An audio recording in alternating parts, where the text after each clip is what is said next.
Hello बच्चों, चलिए प्रश्न पढ़ते हैं। यदि अनिश्चितता के सिद्धांत को किसी 1 मिलीग्राम द्रव्यमान वाली वस्तु पर लागू किया जाता है तो वेग एवं स्थिति का अनिश्चितता का मान होगा।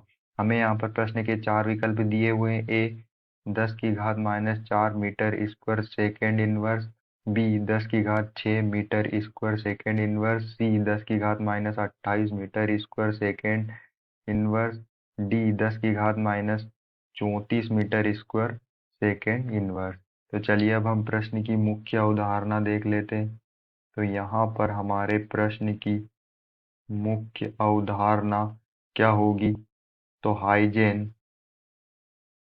हाइजेनबर्ग के अनुसार, हाइजेनबर्ग के अनिश्चितता के सिद्धांत, अनिश्चितता के सिद्धांत अनुसार अनुसार जो है, इनके सिद्धांत के अनुसार हम एक साथ किसी भी छोटे घूमते हुए कण की स्थिति और संवेग में पता नहीं लगा सकते। यदि हम स्थिति में पता लगा लेंगे तो उसके संवेग में अनिश्चितता होगी, और यदि हम उसके संवेग का पता लगा ले तो उसकी स्थिति में अनिश्चितता होगी। तो यहाँ पर इनके अनुसार जो है, एक्स यहाँ पर स्थिति में अनिश्चितता इंटू संवेग में अनिश्चितता या तो ज्यादा होती है या बराबर होती है h/4 से। अब यहाँ पर जो हमारा डेल्टा पी है, ये क्या है? संवेग में अनिश्चितता जो बराबर होता है, संवेग में अनिश्चितता जो बराबर होता है m इंटू वेग में अनिश्चितता। क्योंकि यहाँ पर वेग m जो है हमारा कांस्टेंट रहता है, स्थिर रहता है, नियत रहता है, और जो वेग परिवर्तित होता है, इसलिए यहाँ पर डेल्टा v इस तरह से होता है हमारा संवेग में अनिश्चितता। तो यहाँ पर जो हमारा डेल एक स्थिति में अनिश्चितता m डेल्टा v इन वेग में अनिश्चितता, ये ज्यादा या बराबर है h/4 के। तो यहाँ से हम देख सकते हैं कि जो हमारा hx स्थिति में अनिश्चितता, वेग में अनिश्चितता जो है ज्यादा या बराबर है h/4 इंटू में m हम क्या नीचे ले आएंगे। तो यहाँ पर जो है, इसे हम इस तरह से लिख सकते हैं कि जो डेल्टा x स्थिति में अनिश्चितता इंटू डेल्टा v वेग में अनिश्चितता बराबर है h/4 इंटू में m। अब यहाँ पर जो है, हमें हमारा जो m क्या है, वो मास है, जो हमें कितना दिया है 1 मिलीग्राम। और मास की इकाई क्या होती है? मास की इकाई क्या होती है? केजी होती है इसकी यूनिट। तो जब हम इसे 1 मिली को केजी में परिवर्तित करेंगे तो कितना होगा ये? 1 × 10⁻⁻6 केजी होगा। ठीक है।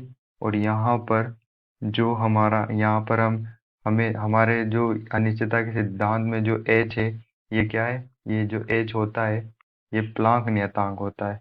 जो h होता है वो प्लांक नियतांक होता है, जिसका मान होता है 6.625 इंटू 10⁻⁻34 जूल इंटू सेकेंड होता है। ये हमारा प्लांक नियतांक होता है।